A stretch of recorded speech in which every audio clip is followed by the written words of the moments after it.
আমার সঙ্গে চুক্তি ছিল $1,00,000 কথা ছিল বাংলাদেশে পা রাখার পর $50,000 দেওয়া হবে।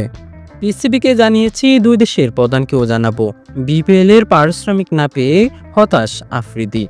চিটাগাং কিংসের মেন্টর হিসেবে চুক্তির 5 ভাগের 1 ভাগও টাকা পাননি শাহিন আফ্রিদি। পারিশ্রমিক বাকি থাকার কথা স্বীকার করে দলের কর্ণধার সামির কাদের চৌধুরী বলেছেন, কথাবার্তার মাধ্যমে সমস্যার সমাধান করা হবে। তবে সমাধানটা হলো আর কই? বিপিএলে চট্টগ্রাম কিংসের মেন্টর হিসেবে চুক্তির পুরো অর্থ না পেয়ে এবং বারবার চেষ্টা করেও দলের কর্ণধারের কাছ থেকে কোনো সাড়া না পেয়ে বিসিবির দ্বারস্থ হয়েছেন শাহিন আফ্রিদি। বিসিবি সভাপতি ফারুক আহমেদকে ইমেল করে সহায়তা চেয়েছেন তিনি। এতেও কাজ না হলে প্রয়োজনে দুই দেশের প্রধানের কাছেও চিঠি পাঠাবেন বলে জানিয়েছেন পাকিস্তানের সাবেক এই অধিনায়ক। এবারে বিপিএলে বেশ কিছু ইতিবাচক থাকে আড়াল করে দিয়ে আসর জুড়ে তুমুল আলোচনায় ছিল পারিশ্রমিক নিয়ে বিতর্ক। টুর্নামেন্ট শেষ হওয়ার মাসখানেক পরও শেষ হয়নি রেস। নানা দলের ক্রিকেটারদের পারিশ্রমিক এখনও বাকি রয়ে যাওয়ার অভিযোগ আছে। এর মধ্যেই গুরুতর অভিযোগ তুললেন আফ্রিদির মতো তারকা। টুর্নামেন্ট চলার সময় তার পারিশ্রমিক নিয়ে টানাপোড়েনে গুঞ্জন ছিল। তখন চিটাগাং কিংসের পক্ষ থেকে বলা হয়েছে সমস্যার সমাধান করা হবে। তবে রোববার BDNews24.com এর কাছে আফ্রিদি দাবি করলেন, চিটাগাং কিংসের কর্ণধার সামির কাদের চৌধুরীর কাছ থেকে কোনো সাড়া পাচ্ছেন না তিনি। আফ্রিদি জানান, আমার সঙ্গে চুক্তি ছিল $1,00,000 কথা ছিল বাংলাদেশে পা রাখার পর $50,000 দেওয়া হবে।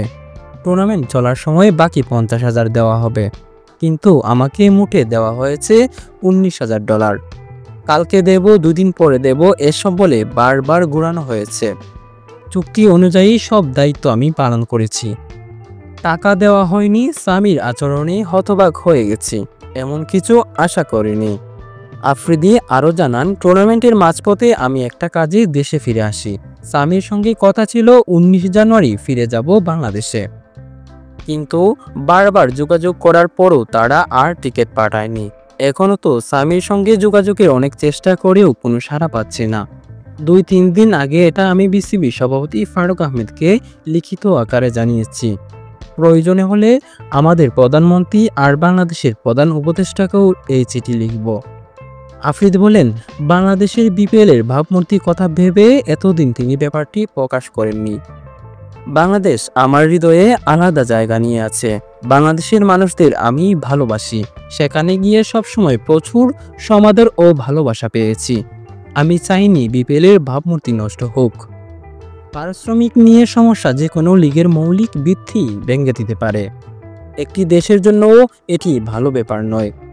বাংলাদেশও বিপিএলের কথা ভেবেই টুর্নামেন্টে চলার সময় কিছু বলিনি।